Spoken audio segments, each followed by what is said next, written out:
This is Sportmans Beach Campground at Walker Lake, Nevada. Just a beautiful, gorgeous lake with big mountains on the west side.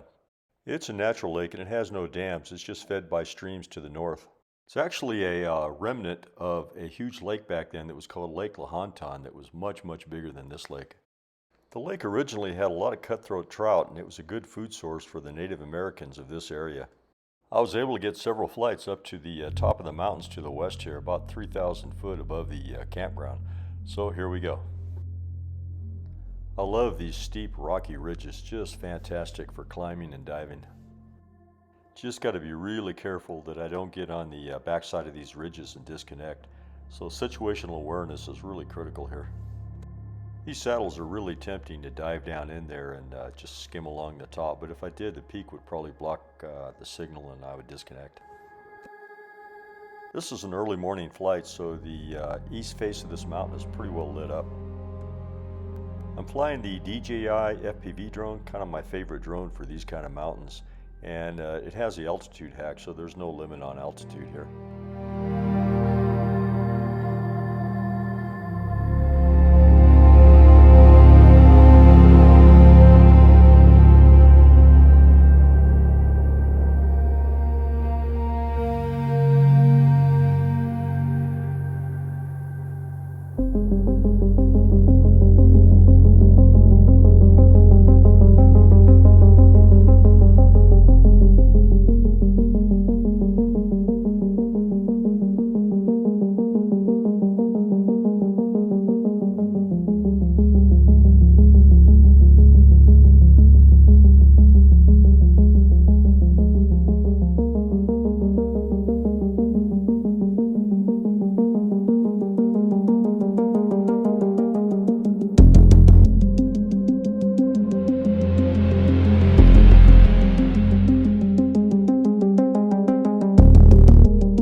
Just incredible that, gosh, we must be 70, 80 feet above the lake level right now.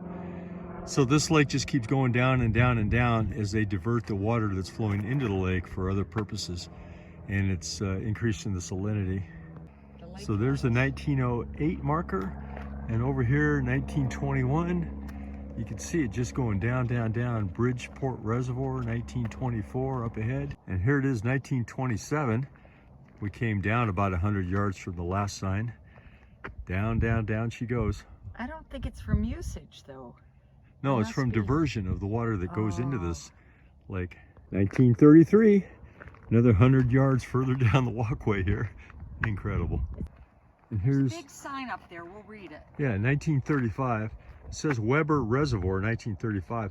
I think what that is, that's when they built the reservoir upstream and diverted the water into it, and it shows how the level is going down. So as they diverted water into reservoirs upstream for water utilization, this lake suffered as a result. And here we are, 1939. 1943 right here. And we'll go around this little turn. Looks like there's more additional markers. 1944, during the war. 1948, so it dropped maybe another 5 or 10 feet in that 4 years. 51, another marker up here. 58, boy, we're still 1958, and it's way down there. I'd have to say another 40 or 50 feet lower than 1958. And here's the boat launch. So you can see over the years, it finally got down below the level of the launch.